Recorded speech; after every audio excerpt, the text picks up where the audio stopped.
Hoy tenemos una palabra maravillosa para ustedes. Préstele mucha atención. Tenemos un pueblo desinformado. Tenemos muchos creyentes en el mundo que aman a Jesús, pero no conocen el Evangelio. Esto es un estudio para maduros. Esto es un ministerio para la capacitación de los creyentes en la efectividad del conocimiento del Evangelio de la gracia. Si usted es un creyente niño que lo que le gusta es brincar, dar vueltas y le gusta que el pastor lo tire al piso, este estudio no es para ti. A menos que quieras crecer. Si quieres crecer, entonces puedes aprender y seguir encaminándose hasta llegar a la altura del pleno conocimiento del Hijo de Dios. Así lo dijo Pablo. Hasta llegar al pleno conocimiento del Hijo de Dios. Es tiempo que la iglesia se catapulte a otro nivel de información. Y desde la antigüedad, Dios dijo, mi pueblo es destruido porque le falta conocimiento. Mi pueblo perece porque le falta conocimiento. Imagínate cuántas iglesias hoy hay que lo menos que te dan es conocimiento. Lo que te dan es regaño. Que la mujer, ¿por qué se pone pantalones? Y por qué el hombre, qué sé yo, se inventan cada cosa. Regañando, condenando. Cuando Romanos capítulo 8 lo dice clarito, que ninguna condenación hay para los que están en Cristo Jesús. Y estos ministros desinformados, Pablo a algunos de ellos les llamó hombres corruptos de entendimiento. Hombres corruptos de entendimiento. La mente está corrompida. Y ahí es donde Pablo dice, para el puro todas las cosas son puras, pero para el incrédulo, para el impío, todas las cosas están malas. Aún su conciencia está corrompida porque no ha entrado en el pleno conocimiento del Hijo de Dios. Bien, yo voy a estar hablando hoy sobre el tema titulado conflictos apostólicos. Si usted es un creyente que ama la verdad, no el emocionalismo, no esas tembladeras que mucho predomina en la iglesia evangélica, en los círculos pentecostales, esta tembladera, ya no saben ni qué inventarse, la unción de la pistola espiritual, la unción del agua, la unción del pingüino, la unción del jiu-jitsu, la unción del aceite, la unción de la escoba. O sea, que te venden te dan una escoba, tú le das una ofrenda, entonces la escoba limpia y que las maldades de tu casa. Es realmente un relajo y esa no es la representación legítima de la iglesia de Jesucristo. Y por eso existe esta reforma que estamos haciendo a nivel de muchos ministerios de gracia. Es bueno que el pueblo se informe cuando lee la Biblia. No lo que diga tu pastor. Tu pastor puede tener una muy buena intención y decir lo que se le ocurre.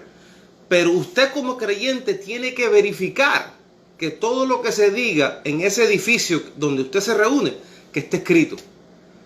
Porque Jesús lo dijo, todo pasará en esta tierra menos mi palabra. Entonces, si no está en la palabra, usted no puede darle mucha relevancia ni mucha importancia, aunque el pastor se vea muy bonito, aunque de pronto tenga una retórica muy elocuente. Eso aquí no es válido. Y inclusive encontramos dentro de la llamada iglesia de hoy, pastores gritones, se pasan gritando. Cuando el mismo evangelio dice, quítense de vosotros toda gritería. ¿Cuál es la gritería que tienen? ¿Cuál es el propósito de la gritería? El evangelio no se grita, el evangelio se explica, que es diferente. Tenemos un relajo de animales irracionales frente a púlpitos, engañando los corazones de los ingenuos. Y me siento honrado de ser uno de esos que puede de pronto redarguir, reprender y exhortar para que comience a caminar conforme a la línea apostólica y conducirse como un hombre idóneo, apto para enseñar. Mucha gente tiene un deseo de predicar, pero Dios te llamó. Porque si Dios no te llamó, tú estás perdiendo el tiempo. Una buena intención nada más. Usted tiene que tener el don de enseñanza dado. Porque si no, de nada le sirve a usted hablar de Jesús. Habla de Jesús, que es la verdad, el camino, la verdad y la vida. Pero ¿cuál evangelio está atado a ese nombre? ¿El evangelio de la circuncisión o el evangelio de la incircuncisión? Y eso es lo que vamos a compartir. Porque hay que comprender que Jesús nació bajo la ley, Gálatas 4:4, y vino en un cuerpo judío para hacerlo bien. Por eso Jesús dijo, yo no vengo a abrogar la ley, yo vengo a cumplirla. Y efectivamente la cumplió al pie de la letra. Y una vez la cumplió en la cruz del Calvario, Él quitó la ley del medio, quitó el pecado del medio, se crucificó e hizo un cambio de pacto y les reveló a través del Espíritu Santo y la aparición al apóstol Pablo, les reveló lo que el apóstol Pablo llama el evangelio de la gracia. Recuerda que hay dos dispensaciones, Romanos 6:14. Ya no estamos bajo la ley, sino bajo la gracia. Jesús vivió bajo la ley, pero tú no. Jesús la vivió para que tú no vivas a través de ella. Y encontramos millones de creyentes queriendo aún seguir cumpliendo una ley que Jesús ya cumplió por nosotros. Nosotros ya hemos recibido la justicia de la ley por la fe. Romanos capítulo 8, versículo 3. Apunte esto. Apunte esto. Tú puedes ser una persona sumergido en la ley tratando de cumplir y el pastor todavía te dice que no has llegado y tú estás luchando y estás ayunando y estás sacrificando y todavía no llegas a la talla. Y es por causa de que tú nunca vas a llegar a la talla queriendo cumplir toda la justicia de la ley. Ni un ser humano pudo cumplir toda la ley, menos Jesucristo. Porque Jesucristo era un fenómeno de otra dimensión que logró cumplir la ley por ti y por mí. Por lo tanto, hoy, esos mandamientos que Jesús cumplió a perfección, que no eran 10 mandamientos, eran 613 mandamientos, los cumplió. Y hoy esos mandamientos están escritos en nuestros corazones y no hay necesidad de que nadie le diga, no matarás, no adulterarás, no robarás, porque ya eso está en tu corazón y los que son hijos de Dios son guiados por el Espíritu y obviamente usted obedece esa voz interna sin mandamientos. Por eso el apóstol Pablo dice que somos salvos por la fe sin las obras. Entonces, en ese conflicto apostólico, si tú lees, apunte, Gálatas capítulo 2, Pablo especifica que a Pedro se le entregó un evangelio, el evangelio de la circuncisión. Pero a Pablo se le reveló el nuevo pacto, lo que él llama el evangelio de la incircuncisión. O sea que no tiene nada que ver con físico. El de la circuncisión es te circuncido, te echo aceite, como hacen en las iglesias de hoy, te doy un pañito, todo es al tacto, todo es tangible. Te sumerjo en las aguas, todo es a través de tocar algo. En la incircuncisión es intangible, es espiritual. Usted no tiene que tocarme ni echarme nada. Usted no tiene que sumergirme en ninguna agua porque ya yo fui bautizado en Cristo Jesús. Recuerda que en el viejo pacto era el bautismo en agua. Por eso cuando Juan bautizó a Jesús, él dijo, Señor, si yo no soy digno ni de bautizarlo usted. Y entonces dijeron que tranquilo, que ahora Juan los bautiza, pero el que viene después de Juan os bautizará con Espíritu Santo y fuego. Ese bautismo ya ocurrió. Eso no es a través de una imposición de manos del supuesto ungido de tu iglesia. Eso no trabaja así. Y todas esas tembladeras, eso tú naces ya como un elegido renacido de simiente incorruptible con ese bautismo en tu corazón. El agua es un rudimento. Y por eso, Hebreos, apunte, porque la gente a veces piensa que uno se inventa en estas cosas. No, es tiempo de despertar a la información verdadera del Evangelio. Hebreos, apúntalo, capítulo 6, versículo 1. Oiga lo que dice el apóstol Pablo en Revelación. Dice, por tanto, dejando los rudimentos de la doctrina de Cristo. Y uno de esos rudimentos ahí en el próximo versículo dice que es el agua. La imposición de manos es un rudimento, ahí te lo dice. Hay que dejar esos rudimentos. Entonces, cuando Pablo viene con esta revelación bíblica, que hay que dejar los rudimentos de la misma doctrina de Cristo, fíjate, tú no estás dejando a Cristo, tú estás dejando la doctrina que él practicó bajo la ley, que ya no aplica a la iglesia nuevo testamentaria. Y por eso Romanos 1:17 Pablo dice, ahora entiendo que Cristo a mí no me envió a bautizar, sino a predicar el evangelio. Cuando tú predicas el evangelio, el agua está ausente, el aceite está ausente, las empujaderas están ausentes. No hay nada tangible, es todo a través de la mente y el espíritu. Entonces, cuando tú lees, oiga esto, segunda de Juan, apúntalo. Segunda de Juan, recuerda que Juan era un discípulo de la circuncisión. Y allá en Gálatas capítulo 2, Pablo expuso en privado a los que tenían cierta reputación de hacer algo en Jerusalén. Juan, Pedro y Santiago eran considerados columnas. Imagínate, anduvieron con Jesús. Y Pablo vino y le dijo, ustedes no me están comunicando nada nuevo. Yo tengo una revelación que me es impuesta a decírselas. Y cuando él le compartió a ellos, ahí estaba Juan, le dijo, hay que dejar los rudimentos de la doctrina de Cristo, Juan. Y Juan rápido en 2 de Juan 1:9 dice, el que no persevera en la doctrina de Cristo no tiene a Dios. ¿Viste el conflicto? O sea, Pablo viene a través de revelación de Jesucristo mismo, diciéndole a los apóstoles que es tiempo que dejen los rudimentos de la doctrina de Cristo, y rápido Juan se fue en contra, hubo un conflicto. Y dijo, no, usted está extraviado, Pablo, porque el que no persevera en la doctrina de Cristo no tiene a Dios. Y ahí tú encuentras el conflicto. Ahora, ¿quién es tu apóstol? Porque Juan, Santiago y Pedro fueron encomendados a los judíos. Y Pablo es el apóstol a los gentiles. Entonces, cuando los apóstoles se reunieron con Pablo, ellos se dieron la mano en señal de compañerismo y llegaron a un acuerdo. El acuerdo era que ellos se iban a ir a los judíos y Pablo a los gentiles. Y se dieron la mano, supuestamente, ok, está bien, vamos a cumplir con ese llamado. Pablo, Dios te llamó para los gentiles, tranquilo, nosotros nos vamos a los judíos. Pero el apóstol Pedro violó ese acuerdo. Por eso es que en el mismo Gálatas capítulo 2, Pablo dice que estos apóstoles tenían hipocresía, tenían como dos caras.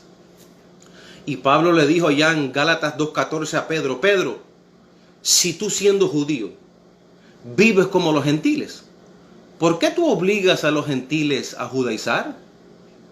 Porque Pedro le gustaba el evangelio que Pablo estaba predicando, pero quería todavía mantener el judaísmo, judaizar a los gentiles.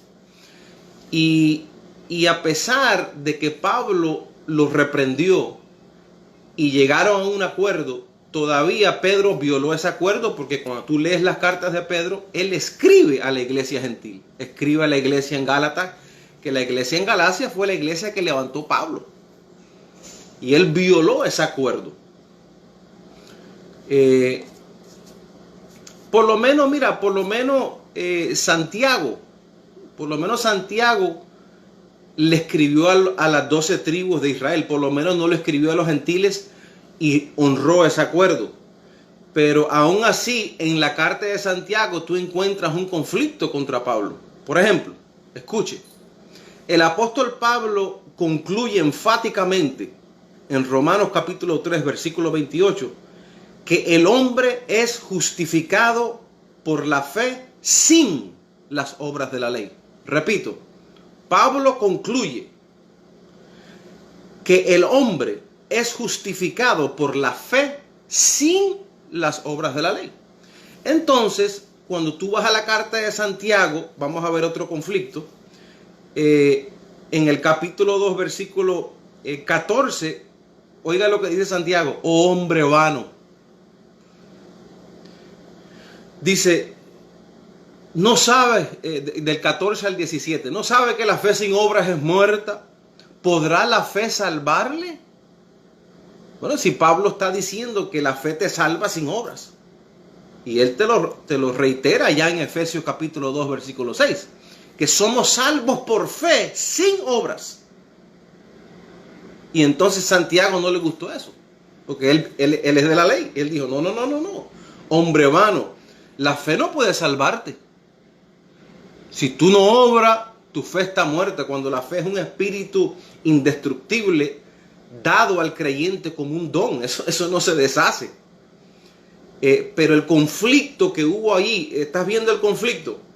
De que Santiago quería como decir, no, Pablo está equivocado. Aquí, si ustedes no obran, ustedes no son salvos. Cuando Pablo una y otra vez en todas sus epístolas te dice, somos salvos sin obras. Inclusive Pablo dice ya en 2 Timoteo 1:9 que nosotros somos salvos no conforme a nuestras obras, aún desde antes de los tiempos de los siglos. Antes que existiera el mundo, tú eres salvo sin obras. Imagínate, si antes de tú poder tener la capacidad de obrar, ya tú eras salvo. Por eso es que no es por obras, ni por obras buenas ni por obras malas. Aquí nadie se salva por conducta buena, ni nadie se pierde por conducta mala. Esto es un propósito decretado desde antes de la fundación del mundo. Los apóstoles de la circuncisión no comprendían esto. Hubo un conflicto. Ahora, yo no estoy diciendo que dentro de esas cartas usted no puede encontrar alguna verdad. Lo que estoy diciendo es que debes activar el discernimiento para cuando tú leas esas cartas, tú digas, espérate, esto es ley, esto aplica. ¿Me entiende lo que le digo? Hay que, como dice Pablo, examinarlo todo, retener lo bueno y desechar lo malo. Entonces tú tienes que leer, cuando tú lees a Santiago, eso de que la fe sin obra es muerta, eso sacó 0 en el examen. Porque Pablo concluye, Pablo es el perito arquitecto del Nuevo Testamento. A Pablo, al apóstol Pablo, se le reveló todo el consejo de la ciencia de Dios que proviene del tercer cielo. Y él tuvo muchos conflictos con estos apóstoles. Por eso cuando tú lees sus cartas, tienes que filtrar, póngase los lentes paulinos. Y entonces lee y filtre. Una cosa que dijo correctamente Santiago fue lo de la lengua. La lengua es un mundo de maldad, que es un pequeño timón. Ahí tiene cierta sabiduría. Parece que estaba oyendo a Pablo en un discurso y dice, eso sí me gustó, lo otro no, pero... Entonces hizo su propia mezcla dentro de sus cartas. Así que respetamos a Santiago porque por lo menos no violó el acuerdo. No se fue a predicarle a la iglesia gentil. Le escribió a las 12 tribus de Israel, a su gente, a los judíos. Pero aún así tiró una indirecta a Pablo. El apóstol Juan claramente se le fue en contra del apóstol Pablo. Pablo dice, hay que dejar, Juan, escúchame, hay que dejar los rudimentos de la doctrina de Cristo para ir adelante a la perfección. Y rápido Juan dice, no. Repito el versículo, 2 de Juan 1:9, él dice, no, Pablo, estás equivocado, estás extraviado. El que no persevera en la doctrina de Cristo no tiene a Dios. O sea, básicamente estaba diciendo que Pablo era un impío. Entonces ahí tú puedes ver el conflicto apostólico. En otra parte, Juan habla cosas que son válidas, pero usted tiene que saber cómo discernir. Es como dijo Jesús, un buen escriba, cuando tiene un tesoro, abre el cofre y dentro del tesoro hay cosas buenas y cosas malas. Entonces cuando usted agarra un 2 de Juan 1:9, dice, no, esto que Juan dice que yo tengo que perseverar en la doctrina de Cristo, contradice a mi apóstol Pablo. Por lo tanto, esto es viejo, esto yo no lo quiero. Esto que está aquí, dejando ya los rudimentos de la doctrina, esto es del evangelio. Mira, su fundamento tiene que ser el apóstol Pablo, de Romanos a Hebreos. Ese es el fundamento de la iglesia. Primera carta a los Corintios 3:10. Dice el apóstol Pablo, yo, no Pedro, dice yo, no Juan, Yo, como perito arquitecto, yo, Pablo, puse el fundamento. Otro edifica y luego los demás sobreedifican. Cada cual procure sobreedificar con excelencia. Pero igual que hoy en las iglesias, ¿qué tenemos hoy? Pastores conflictivos con la revelación paulina. Por ejemplo, yo soy un representante del Evangelio de la Gracia, el Evangelio de Jesucristo revelado a Pablo. Entonces, cuando yo hablo, se me levantan los juaninos, los que defienden a Juan, que dicen, no, tú dices que hay que dejar la doctrina de Cristo, pero yo digo que tú no tienes a Dios, Pastor Iván, porque tú estás extraviado. Entonces, cuando yo digo, hermano, aquí somos salvos por fe, sin las obras de la ley. Y rápido aparece un discípulo de Santiago en el siglo XXI. De pronto tiene hasta una iglesia inmensa y dice, no, tú estás equivocado. La fe sin obras es muerta, mi hermano. Oh, yo recibo que tú estás recibiendo espíritu de revelación. Cuando usted lee las epístolas de Pablo, ese es el sustento espiritual para tu vida. Cuando tú lees cualquier otro libro, usted tiene que filtrarlo con los lentes paulinos. Cuando usted va al viejo pacto, allá la ley de Moisés, usted tiene que ponerse, y cuando usted va a ir a bucear en ese mar de muerte, porque imagínate, Pablo dice que la ley era un ministerio de muerte. Pero si usted se pone el oxígeno, el tanque de oxígeno, y te vas a bucear en ese viejo pacto, puedes encontrar unas perlas preciosas por causa de que estás lleno del alimento paulino. Por causa de que ya tus ojos fueron alumbrados. Porque mira, el primero que citaba la escritura era Pablo. Él decía, como dijo Isaías y como dice Jeremías. Pablo citaba la misma escritura, pero él sabía dónde escoger.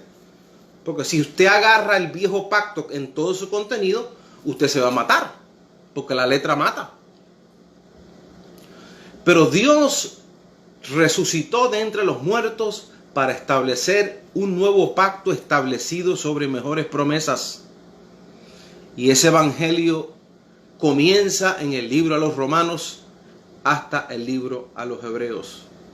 No se coma todos los libros, el libro de Juan así como que todo, no, usted tiene que filtrarlo. Bueno, en una ocasión Juan dice, no, algunos salieron de ellos sin aceptar nada de los gentiles. Era como hasta un poco de racismo había envuelto ahí contra los gentiles. Usted no ve que para el pueblo judío el gentil era como un perro.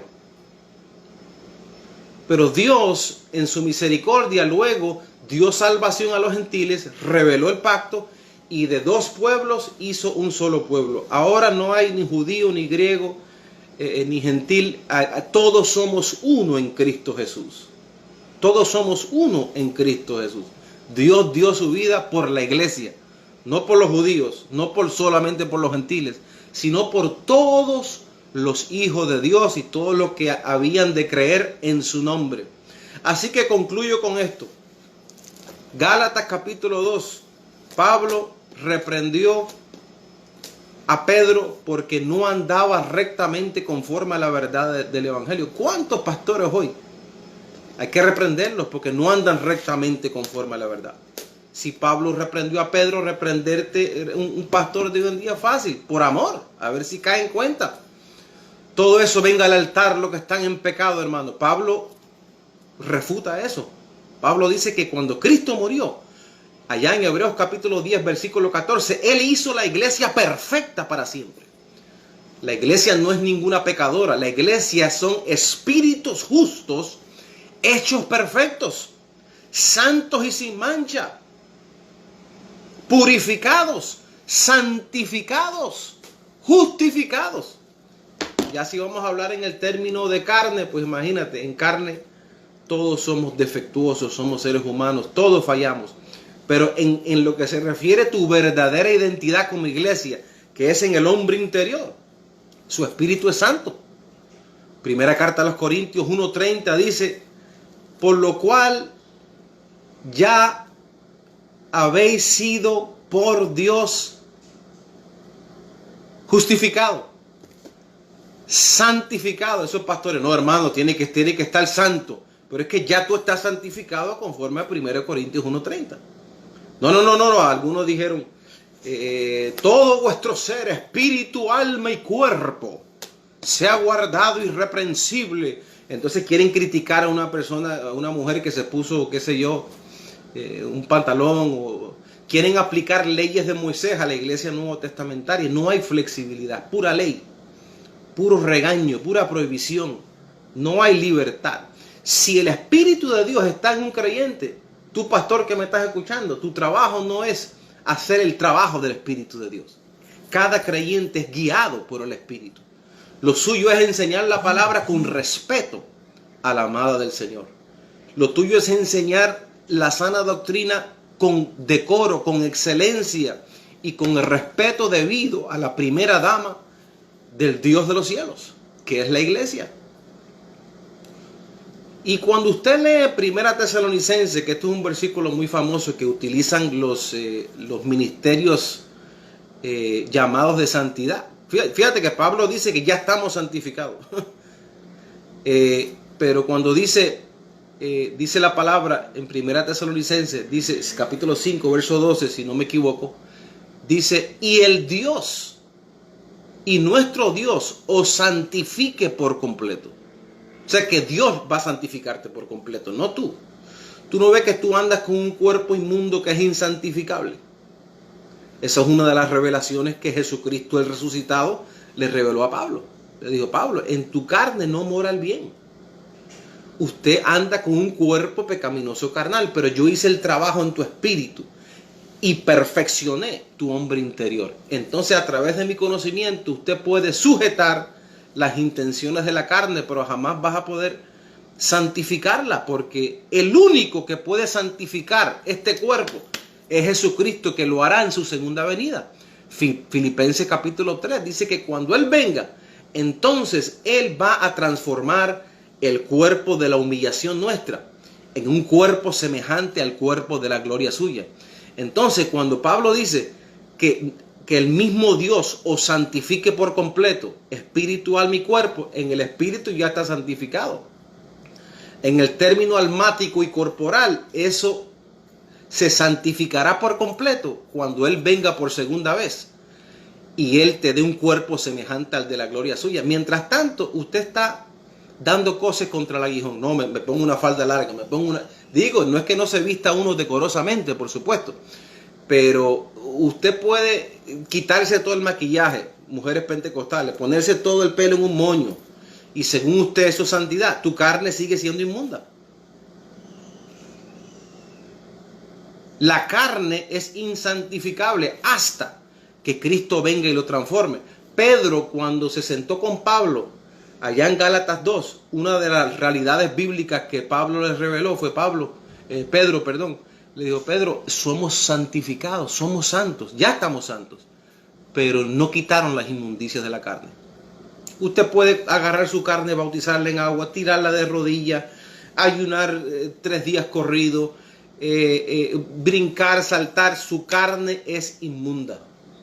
Por eso es necesario que Cristo regrese por segunda vez para transformar lo que Pablo llama este cuerpo, un cuerpo de humillación. A diario este cuerpo se va en contra de tu espíritu.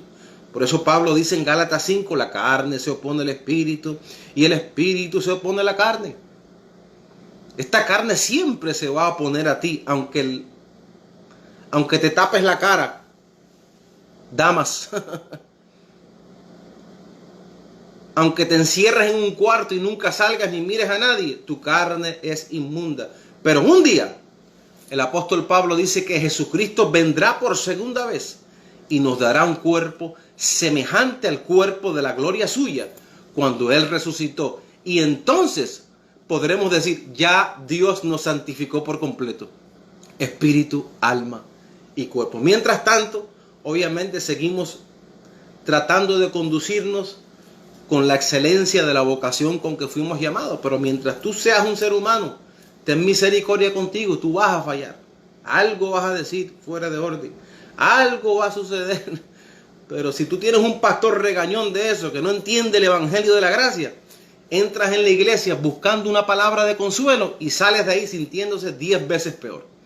Así que yo me despido con mucho amor diciéndote, edúcate creyente, No se guíe solamente porque el pastor se llama pastor y quiere decirle lo que le da la gana. Verifique con lo que está escrito. Compare inclusive con lo que yo le he dicho. Ve y verifique los versículos. Sea como los bereanos, que investigaban diligentemente si estas cosas eran verdad. Bueno, yo me despido declarándote lo que tú